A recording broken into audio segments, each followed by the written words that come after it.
The rain-soaked streets of Chicago were nearly empty when the black SUV rolled to a silent stop near the old warehouse district. Neon lights flickered in distant windows, reflecting off wet asphalt like broken glass. The Mafia boss stepped out slowly, his shoes touching the ground with deliberate calm. He had ruled the city's shadows for decades. Yet tonight something felt different. The air was heavier, charged with an emotion he rarely allowed himself to feel. His guards stayed back as he walked in alone, the sound of rain fading behind the metal door as it closed. Inside the dimly lit warehouse, the smell of rust and oil mixed with cold air. She sat on a wooden chair under a single hanging bulb. Her face was bruised, her hands shaking despite her effort to stay composed. She looked smaller than he remembered, fragile in a world that showed no mercy. Seeing her like this cut deeper than any betrayal. He had faced enemies, bullets, and prison threats without blinking. But this sight tightened his chest. For a brief moment, the boss wasn't a ruler of crime. He was just a man standing before someone he cared for. He moved closer, his footsteps echoing softly. His voice remained steady, controlled, almost gentle as he asked the question that mattered more than anything else that night. "Who did this to you?" The words weren't loud, yet they filled the room. She lifted her eyes but couldn't meet his gaze. Silence stretched between them, thick and uncomfortable. Outside, a distant siren wailed and disappeared. The city kept breathing, unaware that its fate might already be changing inside this forgotten warehouse. At first, she said nothing. Her lips trembled as if the truth itself weighed too much to release. The bulb above flickered, casting moving shadows on the walls. Finally, she whispered a name. Then another. Then one more.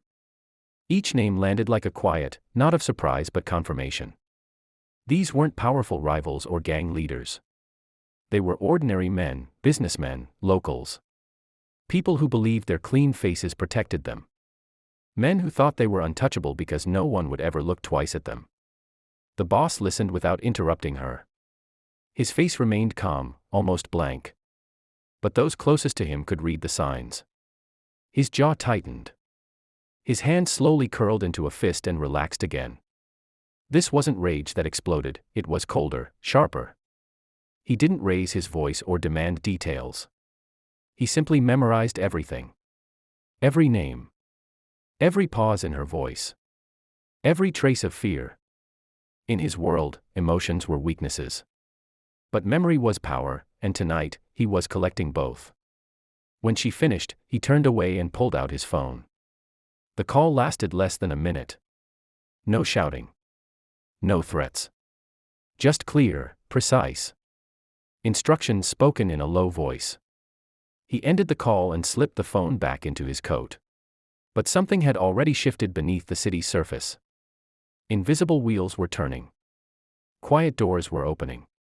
And somewhere across Chicago, men who felt safe moments ago were about to learn that dawn can bring more than just light. Before sunrise, the city began to change in ways that couldn't be explained. It started quietly, almost politely. Phones rang in dark apartments and expensive houses, but no one answered. Men stared at glowing screens, watching missed calls pile up without messages. Outside, storefront lights stayed off longer than usual. And security shutters came down with nervous speed. The streets felt tense, like the moment before a storm. People sensed something was wrong, even if they didn't know what. Chicago had seen violence before. But this felt different, cleaner, colder, and far more unsettling. As the hours passed, fear spread without a single gunshot. Bank notifications appeared suddenly, accounts restricted, pending review. Credit cards declined in places where money had never been a problem. Offices that opened every morning without fail remained dark, their owners claiming emergencies or sudden illness. Paperwork vanished. Licenses were questioned. Deals collapsed overnight. Men who once moved through the city with confidence now hesitated before stepping outside. They checked mirrors, watched reflections in windows, and lowered their voices even when alone. What terrified them most was the silence. No threats were delivered. No warnings were given. There were no masked men, no broken doors, no public scenes. Instead, information surfaced in quiet places, lawyers' desks, tax offices, private inboxes. Secrets thought buried for years suddenly became relevant again. Everyone involved understood the message clearly: someone knew everything. And that someone didn't need to explain himself. The absence of violence made it worse. There was nothing to fight, nothing to run from, no enemy to confront directly. By morning, the truth had settled in. This wasn't revenge driven by emotion. It was judgment carried out with precision. The boss had not acted in anger. He had acted with control. Chaos was noisy and temporary. Control was permanent. The men responsible realized their lives wouldn't end. But the lives they knew were already gone. Reputations cracked. Influence vanished. Friends stopped calling. Doors that once opened easily now stayed shut. Fear followed them everywhere, quiet and patient. News channels reported nothing unusual. No crimes. No scandals.